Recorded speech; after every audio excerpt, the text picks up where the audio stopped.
A paz do Senhor Jesus, estamos iniciando mais um Instantes Finais e eu quero agradecer ao nosso bom Deus pelo privilégio de estarmos juntos mais uma vez para estudar as profecias bíblicas, os eventos escatológicos e principalmente o livro do Apocalipse. Eu quero agradecer também a você por sua audiência, a você que diariamente assiste ao nosso programa, a você que tem divulgado os Instantes Finais nas suas redes sociais, que tem compartilhado com seus familiares e amigos. Que Deus te abençoe e que as bênçãos de Deus continuem sendo derramadas sobre você e sobre toda a sua família. Eu gostaria de lembrar mais uma vez que você pode assistir a nossa programação de qualquer lugar do Brasil e do mundo pelo YouTube em dois canais diferentes, Rede Brasil Oficial e IEADPE Oficial, ou pelo site www.iadpeplay.org.br.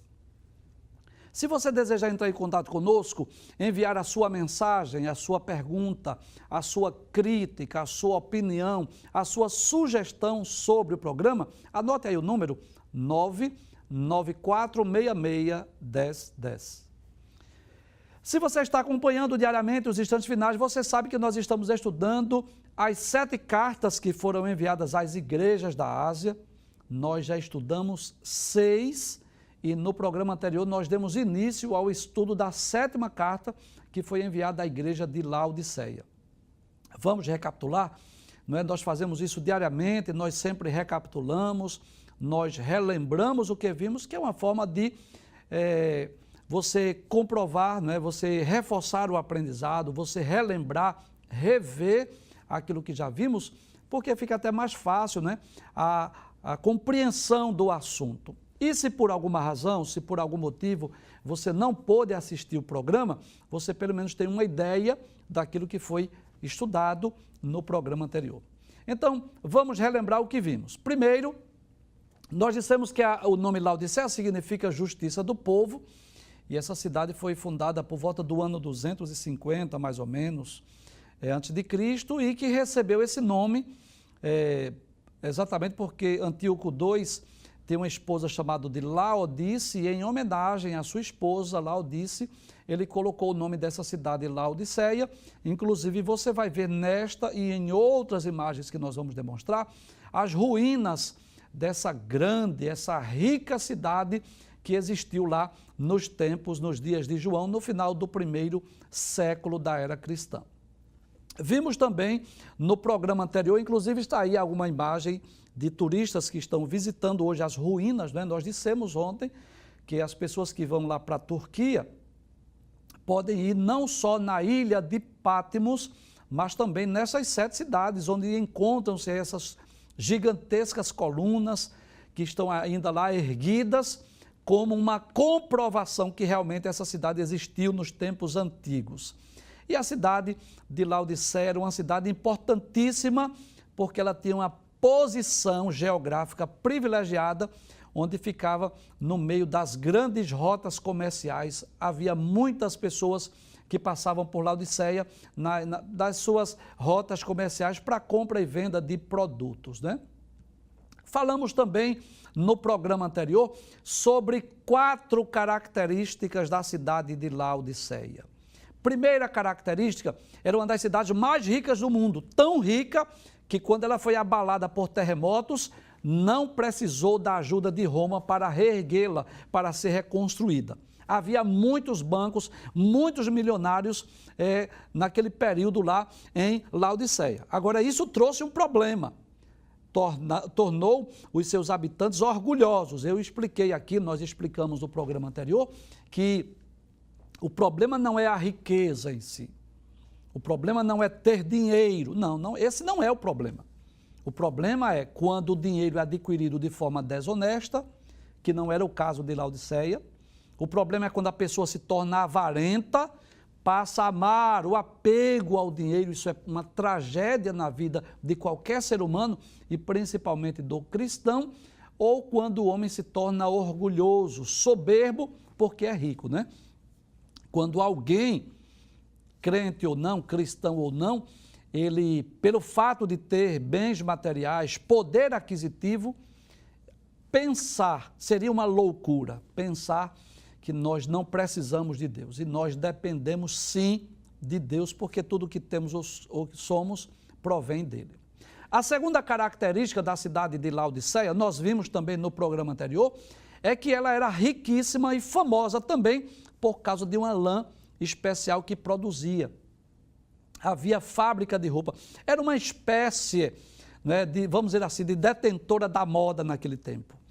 E nós mostramos aí essa imagem dessa ovelha, porque você sabe, né, desde os tempos passados, que era das ovelhas que eram extraídas as lãs, e havia muita criação de ovelha em Laodiceia, havia a extração dessa lã especial, havia fábrica de roupas nesta cidade de Laodiceia, que fez, infelizmente, com que também os seus habitantes se tornassem orgulhosos por isso. Em terceiro lugar, a terceira característica da cidade de Laodiceia, nós vimos no programa anterior, é que esta cidade tinha uma escola de medicina que produzia ungüentos quase que miraculosos ou milagrosos, que servia tanto para os olhos como para os ouvidos. Então, Deus havia abençoado aquela cidade, dado sabedoria para que esse unguento pudesse ser produzido, e iam pessoas do mundo inteiro para Laodiceia em busca desse unguento, desse medicamento para os ouvidos, desse colírio para os olhos. Era outra característica. E em quarto lugar, nós vimos também que lá na cidade de Laodiceia, as águas de Laodiceia vinham de outras duas cidades, Colossos e Hierápolis. Em Colossos estavam as águas frias, em Hierápolis estavam as águas quentes. E vinham essas águas lá para Laodiceia, que eram águas terapêuticas, mas para beber essas águas, elas eram mornas, elas eram intragáveis. E nós já dissemos aqui em outros programas, né, que é muito importante nós conhecermos esse contexto histórico para nós entendermos a carta. Então, a cidade era famosa porque era rica, porque produzia lã, produzia tecidos, era rica porque tinha esse unguento e era conhecida por conta das suas águas que eram terapêuticas. Mas que coisa interessante! Jesus vai usar exatamente essas características da cidade para falar na carta, que eles se sentiam ricos, mas que eram pobres. Que eles tinham lã, tinha fábrica de roupas, mas precisava comprar do próprio Cristo vestes brancas.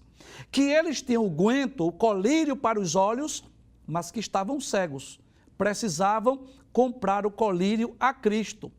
E que as águas que eram terapêuticas, elas eram intragáveis. Jesus disse que os crentes, que a igreja de Laodiceia eram mornos, como eram as suas águas.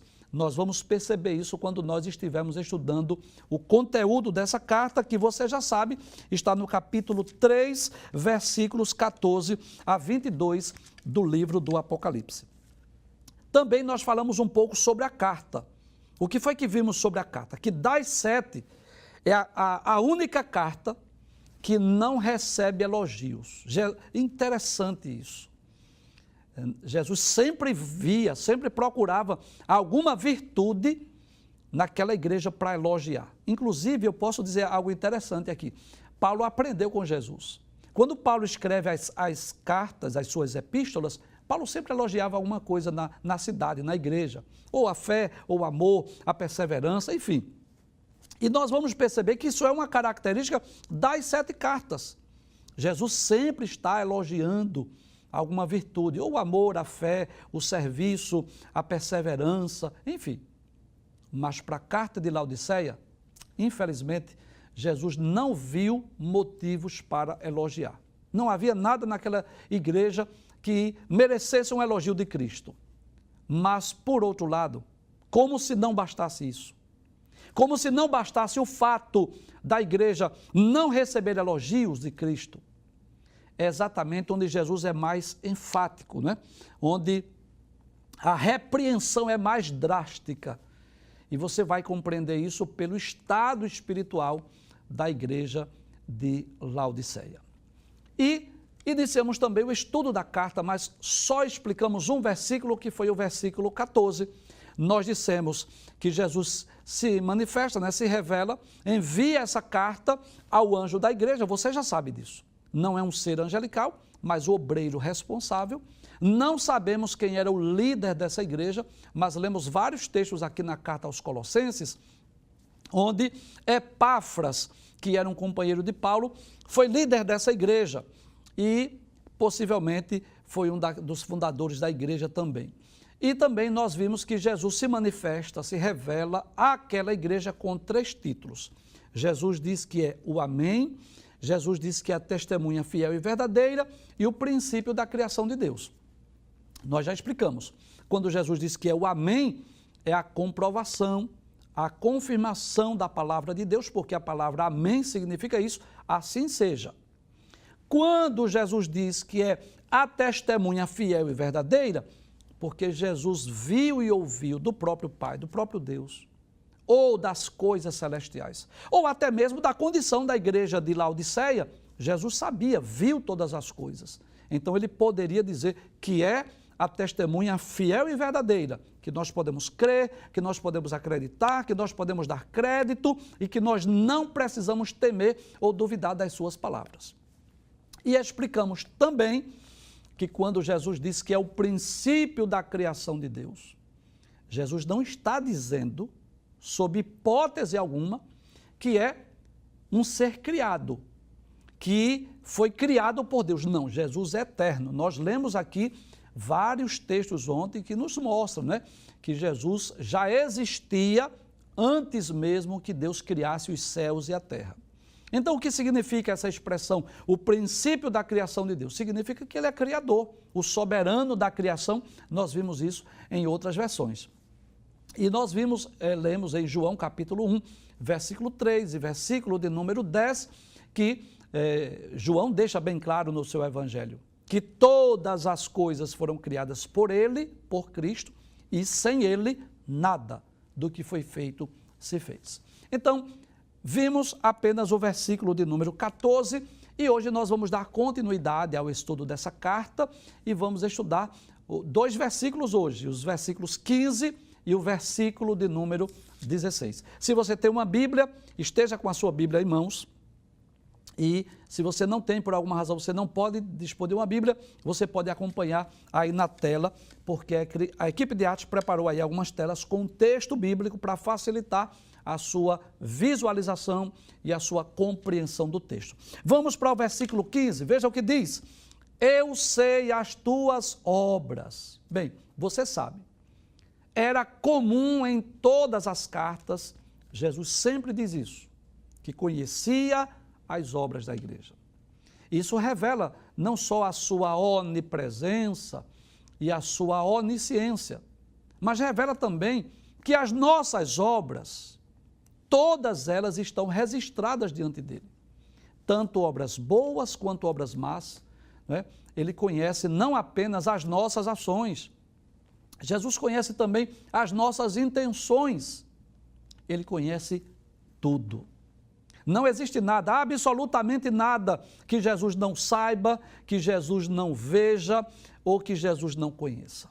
Ninguém, absolutamente ninguém, pode se esconder dele. Ele conhece o passado, ele conhece o presente, ele conhece o futuro, ele sabe quem nós somos, conhece cada um de nós na sua individualidade, conhece o nosso caráter, o nosso temperamento, as nossas ações, as nossas atitudes, as nossas emoções, enfim, todas as coisas, os nossos dilemas, as nossas preocupações.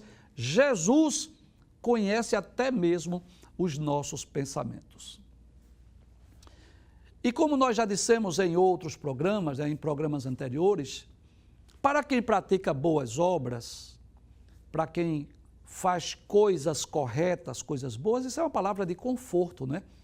Que bom que Jesus conhece as nossas obras. Talvez alguém não esteja vendo, talvez alguém não conheça o trabalho, o serviço que fazemos para Deus, mas Jesus vê. Ele conhece, não é? Eu já disse aqui em outros programas que tem obras, tem trabalho que nós realizamos para Deus que ninguém vê. O trabalho da intercessão, por exemplo, Às vezes a pessoa intercede, ora pelas madrugadas, ninguém está vendo ali, mas Jesus vê, Jesus conhece as nossas obras. Agora, para quem pratica obras más, para aquelas pessoas cujas obras não são perfeitas diante de Deus, essa expressão, o eu sei de Jesus, quer dizer isso. Eu conheço, eu estou vendo. Então, há pessoas que podem se esconder do pai, da mãe, do pastor, enfim, pode fazer as coisas escondidas da sua família, seja lá de quem for. Mas Jesus diz, eu sei as tuas obras, porque Ele conhece tudo, Ele conhece todas as coisas. Mas Jesus diz ainda, o que é que Jesus diz a essa igreja? Ele diz, eu sei as tuas obras, que nem és frio, nem quente. Esse foi o diagnóstico de Jesus para a igreja de Laodiceia. E o que significa isso? Você nem é frio e nem é quente. Significa dizer que nem eles eram incrédulos, nem eram pecadores e também não eram crentes sinceros. Eles estavam como que numa espécie de um estado intermediário. E claro, não estou falando de estado intermediário da vida pós-túmulo, claro que não.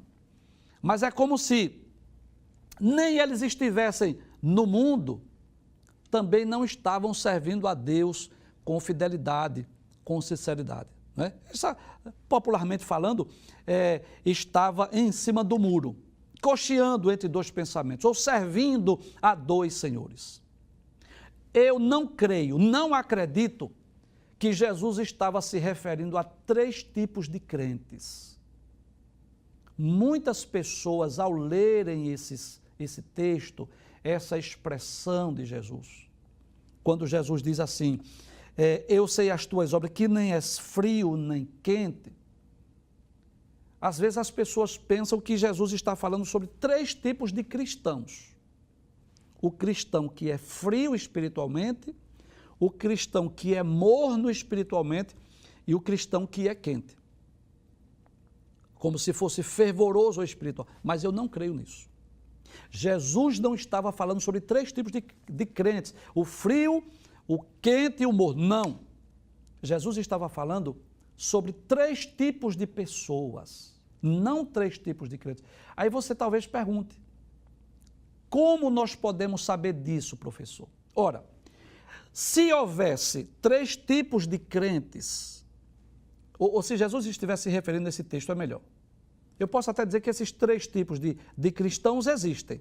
Existem, sim, esses 3 tipos de cristãos. Os cristãos que são frios, os cristãos que são mornos e os cristãos que são espirituais ou quentes. Mas Jesus não estava falando sobre 3 tipos de crente, não. E por que podemos dizer isso? É simples. Veja o que Jesus diz ainda no versículo de número 15. Eu sei as tuas obras, pode abrir a tela por gentileza, que nem és frio nem quente. Aí Jesus diz, tomaras que você fosse frio ou quente. Então, observe aí que Jesus estava dizendo em outras palavras. Era bem melhor que vocês fossem incrédulos, desde que você tivesse consciência disso. Ou você fosse um crente fiel, um crente verdadeiro, do que você estar nessa condição espiritual, como se em cima do muro, como se cocheando em 2 pensamentos. E por qual motivo Jesus diz? Jesus diz isso porque um crente morno, ou uma igreja morna, é aquela que pensa que está salva, mas não está. É aquela igreja que pensa que está agradando a Deus, mas na realidade não está. É uma pessoa que não tem consciência da sua condição espiritual.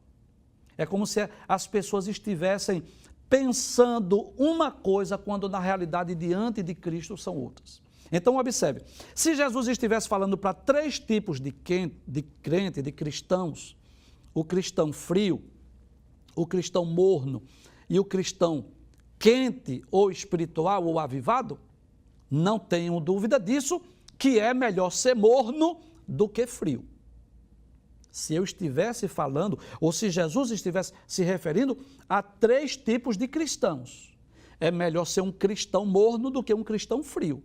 a temperatura espiritual de um cristão morno está mais elevada do que a temperatura espiritual de um cristão frio. Mas Jesus, como eu disse, está falando sobre 3 tipos de pessoas.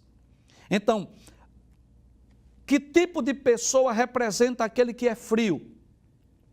Aquele que não é crente, aquele que não é salvo, mas tem essa consciência. Eu preciso crer em Cristo, eu preciso receber Jesus como meu Salvador, eu ainda preciso seguir a Cristo para ser salvo. Esse é o frio. Quem é o cristão quente, de acordo com o texto? É aquele que é crente, que é salvo, que está procurando agradar a Deus, está procurando servir a Jesus. E quem é o cristão que é morno? É aquele que está no meio. Nem é um pecador, não é um incrédulo, porque conhece a verdade, porque faz parte de uma igreja evangélica, porque faz parte de uma igreja cristã, mas ele também não está agradando a Deus. Observe que Jesus diz, abre o texto por gentileza, aí Jesus diz: eu sei as tuas obras, que nem és frio, nem quente, ou seja, nem você é um pecador e nem você é um cristão autêntico. Aí Jesus diz: tomara que foras frio ou quente, era melhor que você fosse um pecador, consciente disso, ou você fosse um cristão de verdade. Aí ele diz: assim, porque és morno e não és frio nem quente, vomitar-te-ei da minha boca. Né? Então Jesus diz: você não é morno e não é frio. Então observe essas 3 temperaturas. São 3 temperaturas mencionadas no texto: morno, frio e quente. Então nós já vimos isso. Já vimos que o frio é o incrédulo, o pecador que não serve a Deus, mas tem consciência disso. Pode receber Jesus a qualquer momento, pode ser salvo. O quente é aquele que é salvo, que é fiel, que está aguardando Jesus buscar a sua igreja a qualquer momento. Mas o crente morno, quem é? É aquele que aceita a Cristo e não serve com sinceridade. Fica cocheando entre 2 pensamentos. Seu coração está dividido. Ele serve a Deus, mas não serve com um coração sincero e verdadeiro. É aquele que quer servir a Deus, mas quer servir às riquezas, aos prazeres efêmeros, os prazeres do mundo ao mesmo tempo. E Jesus diz que a temperatura espiritual daquela igreja, da igreja de Laodiceia, estava idêntica à água que eles recebiam, que eles consumiam. Nós vimos isso no programa anterior, nós relembramos hoje. Os historiadores nos informam isso, que a água consumida em Laodiceia vinha de 2 cidades, vinha de Colossos e de Hierápolis. Em Colossos estavam as fontes de águas frias. Em Hierápolis estavam as fontes de águas quentes, tornando assim as águas de Laodiceia terapêuticas, não tenho dúvida disso, mas eram intragáveis. Dava náusea. Quem precisava beber daquela água tinha náusea porque ela era morna. E Jesus compara a igreja de Laodiceia com as suas águas, como água morna. Os crentes de Laodiceia eram mornos. E o que vem a ser um crente morno, você já sabe. Um crente que aceita a Cristo, mas não está servindo a Deus com sinceridade. Essa mornidão espiritual, ela pode ocorrer de 2 formas distintas na vida do crente. Primeiro, o crente pode ser morno desde o princípio, desde o início da sua fé. Vamos dar um exemplo? Vamos. A pessoa aceitou a Jesus, a pessoa entrou no Evangelho, a pessoa entrou na igreja, mas não é crente, o Evangelho não entrou ainda. Não houve uma mudança espiritual, não houve uma transformação interior. Ele entrou na igreja, ele é evangélico, ele se diz cristão, ele entra na estatística dos que são cristãos, mas lá dentro, interiormente, não houve mudanças, não houve transformação. É aquela pessoa que não nasceu de novo, que não teve a vida transformada pelo poder do Evangelho, pelo poder do Espírito Santo.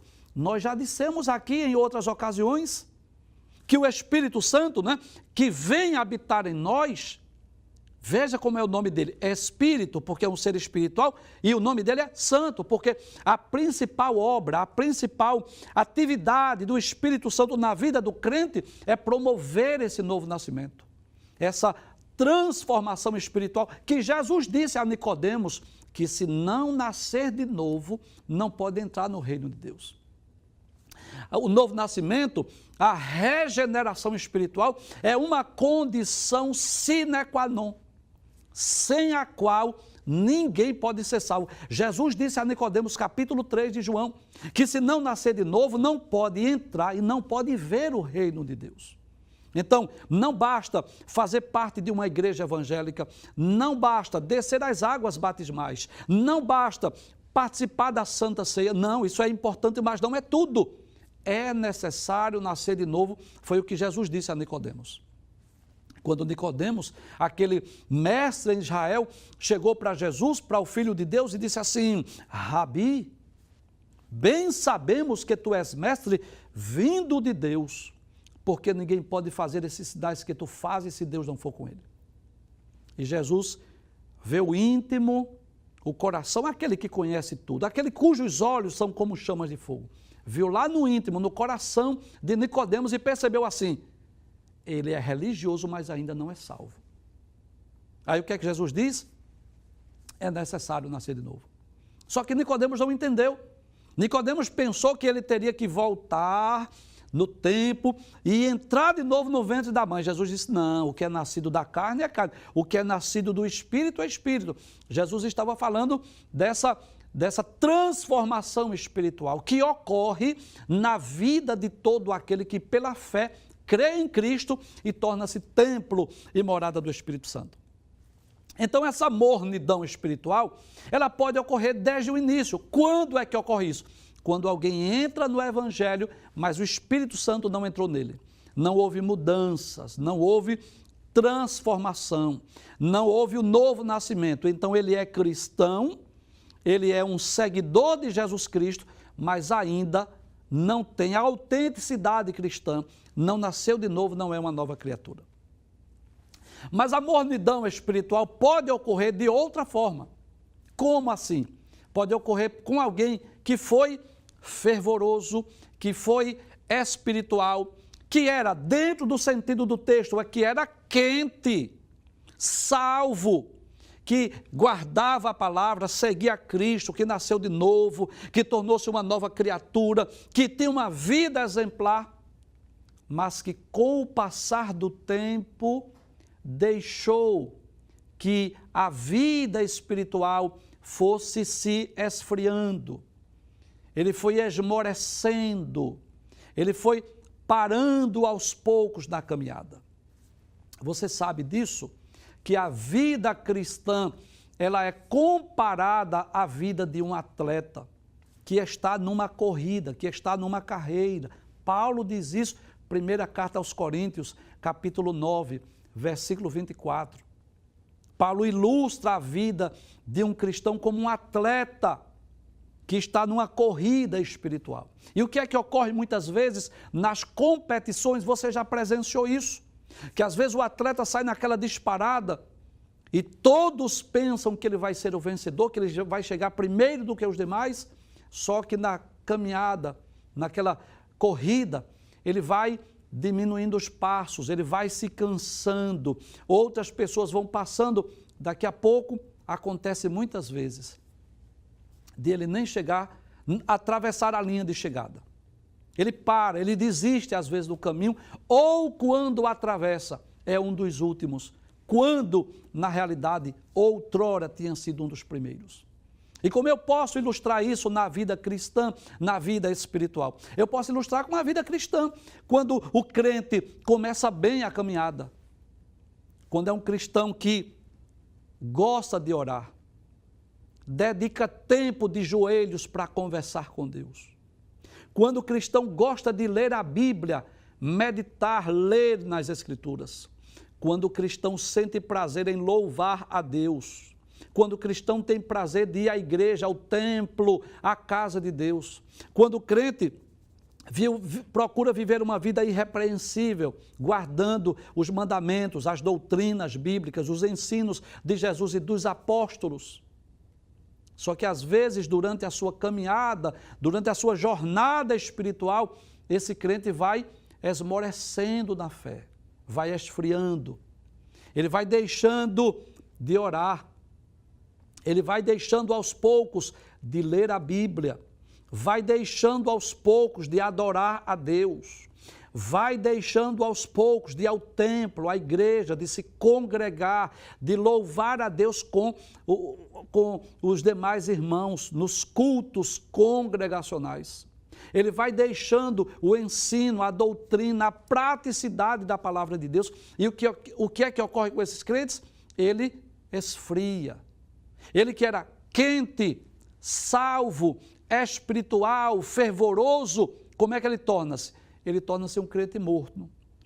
Não foi para o mundo, não saiu da igreja, não deixou de ser cristão, está ainda no hall de membros, está ainda na estatística dos cristãos, mas por alguma razão parou na caminhada.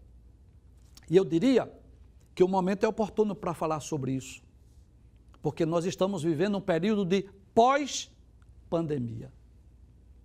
E o que era que nós esperávamos durante a pandemia? Quando os cultos voltar, vai ser fila na porta da igreja para entrar, vai todo mundo voltar ao templo. Lembra disso? Mas quantas pessoas que se acomodaram, que já não sentem mais prazer em ir à escola dominical, já não sentem prazer de ir ao círculo da oração. É claro que eu estou falando de alguns cristãos, eu não estou falando de todos, você me entende isso? Quantos cristãos que esmoreceram na fé, que esfriaram, que com a pandemia eles se ocuparam com outras coisas e deixaram que a vida espiritual fosse afetada ou abalada. Eu não estou aqui me referindo às pessoas idosas que não estão podendo ir ao templo, não é isso. Eu estou me referindo a quem pode ir e não vai, não sente desejo, não sente prazer. Eu estou me dirigindo às pessoas que não sentem prazer mais de orar, de conversar com Deus, de abrir a Bíblia e de meditar nas Sagradas Escrituras. Então, eu estou me dirigindo nessa noite, eu estou falando para esses 3 grupos de pessoas. Existem pessoas que estão nos assistindo que são frios, que não são crentes ainda, não são salvos, que ainda precisa do novo nascimento, ainda precisa crer em Cristo, ainda precisa receber Jesus como seu Salvador pessoal. Eu também estou falando para crentes que são quentes, né? Pessoas que são espirituais, fervorosas, salvas, estão esperando Jesus, estão servindo a Jesus. Mas eu não tenho dúvida disso, que também me refiro a pessoas que por algum motivo, por alguma razão, deixou que o amor se esfriasse. É como os crentes lá de Éfeso, que era uma igreja doutrinariamente forte, mas Jesus disse: tenho contra ti que deixaste o teu primeiro amor. Então, como eu já disse, aquele que é frio ainda não é salvo, ainda não está na igreja, precisa aceitar Jesus. Aquele que é quente é aquele que é salvo, é aquele que está caminhando para o céu. Mas aquele que é morno, a sua vida espiritual está em risco. A qualquer momento pode partir desta vida para a eternidade sem a sua salvação. Ou, caso Cristo volte nesse período para buscar a sua igreja, essa pessoa não será salva. Vamos ver o que é que o texto diz? Abre o texto mais uma vez, para ver o que é que Jesus diz. Aí ele diz, versículo de número 15, eu sei as tuas obras, que nem és frio nem quente, tomaras que fosse frio ou quente. Versículo 16, assim, porque és morno e não és frio nem quente, ou seja, nem você é um pecador, nem você é um incrédulo, nem você é salvo, aí Jesus diz, vomitar-te-ei da minha boca. Que coisa trágica! Você já imaginou o que é ouvir de Jesus. Já imaginou quando o líder, o pastor dessa igreja leu essa carta e a mensagem de Jesus à igreja de Laodiceia é essa: vomitar-te-ei da minha boca. Então, a carta enviada à igreja de Laodiceia representa exatamente aquela situação espiritual que Jesus sente náuseas, assim como os moradores lá de Laodiceia, quando iam tomar aquela água, eles sentiam náusea, desejo de colocar para fora, porque as águas eram mornas. Jesus estava dizendo, ou seja, aquele que é morno está na igreja, mas não é salvo. Aquele que está morno, aquele que é morno, pode fazer parte do rol de membros, mas ainda não é salvo. Eu gostaria de mostrar aqui aquela tela do castiçal para nós fazermos um panorama, um resumo dos 7 períodos da história da igreja. Observe, por exemplo, que a igreja apostólica, a carta enviada à igreja de Éfeso, representa a igreja apostólica, aquela igreja que cresceu, se espalhou pelo mundo e, acima de tudo, manteve a sua pureza doutrinária, do ano 30 ao ano 100. A carta enviada à igreja de Esmirna, que era aquela igreja materialmente pobre, mas era diante de Cristo, era rica, representa a igreja dos mártires, o segundo período histórico da história da igreja, que é exatamente a igreja perseguida, que vai do ano 100 ao ano 312. Aquelas grandes perseguições motivadas pelos imperadores romanos.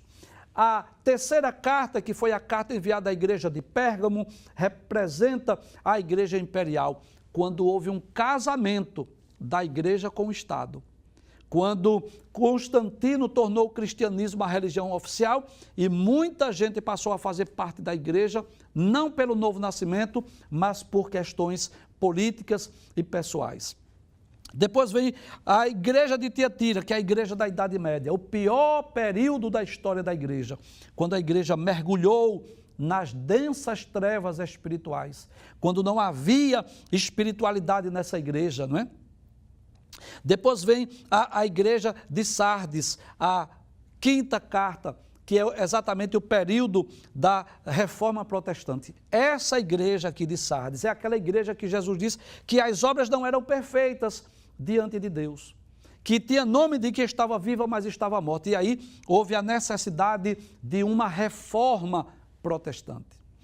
A sexta carta, que é a igreja de Filadélfia, que refere-se ao período missionário, mas também refere-se ou representa a igreja do arrebatamento.